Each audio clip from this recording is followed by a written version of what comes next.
Yeah, so how do things look at the border? Well, our reporter Kayeli Kumalo is there. Kaya joins us now. Good morning to you. Thank you so much for speaking to us. What's the situation like on the ground right now?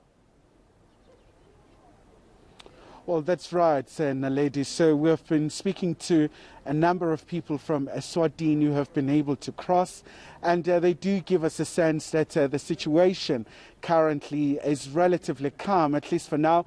But in terms of our location, it is a very critical point between eSwatini and South Africa. This is Oshug border post between the two neighboring countries. You can see that some trucks are lined up here, so they're getting ready to go to eSwatini. We have been speaking to some truck drivers, and they do tell us that, look, they're willing to go through and be able to make sure that they do supply all the goods, especially now since quite a number of eMaSwati, they are waiting for the new stuff to be brought into their country in light of the violent protests that you have seen.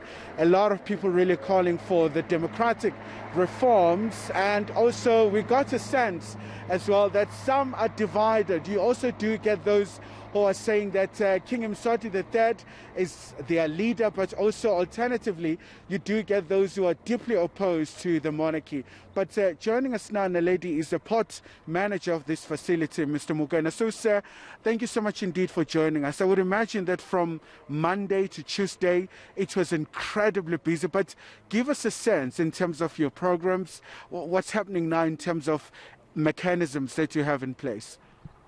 Good morning, Kaya, and to your listeners. Kaya, the situation at the port is calm, and the movement is it's normal. You can see, trucks going inside to eSwatini and coming back.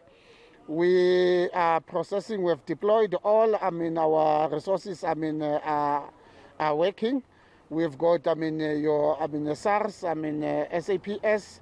Home Affairs and the police, as well as the Department of Agriculture and the Port Health, that are busy conducting screening and testing from the National Health Laboratory Services. So everything at Oshuk, it's running smooth. And just give us a sense, obviously a lot of threats have been made, some groupings that they want to shut down all the borders between South Africa and eSwatini. So Oshug, obviously it's a key border between the two countries. What have you had so far? And do you have any plans, should there be any occurrence of that nature? Yeah, of course, Kaya. A day before yesterday, we had, a few, members of the EFF who came and they were, picketing, right in front of the port. But the operations was not, disturbed. And apparently the police are on a high alert of whatever activity that may unfold. So, we are, ready, for any eventualities. And obviously, the situation is unpredictable.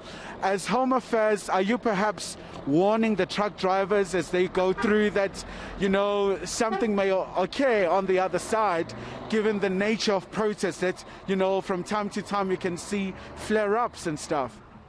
DERCO, we've got, DERCO, right inside eSwatini. Their office is in Baban. And they are responsible to, sensitize all, the South African citizens who are actually intending to go into eSwatini about the situations into eSwatini. And perhaps have you seen like an extraordinary number of people maybe fleeing eSwatini, coming this side, or you just seeing maybe South Africans who are quite concerned about the state of affairs coming through? Have you seen perhaps the volumes picking up?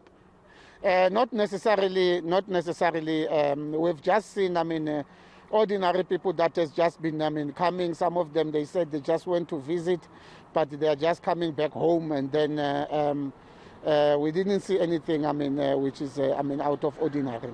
All right, Mr. Mokoena, thank you so much indeed, sir, for your time. So, Naledi, that's Mr. Mokoena. He's responsible for the port of entry here in Oshuk between South Africa and Eswatini. But also, most importantly, Naledi, we've seen the acting Prime Minister of Eswatini reassuring the citizens that the army has been deployed because they want to make sure that there's rule of law. But of course, we've seen that the activists, they do say that quite a number of people have been killed, and those reports have yet to be confirmed, and a lot of people are yearning for a new era in Eswatini, the democratic reforms, that is. I mean, some of the videos that we're seeing on social media of the violence in Eswatini, very concerning.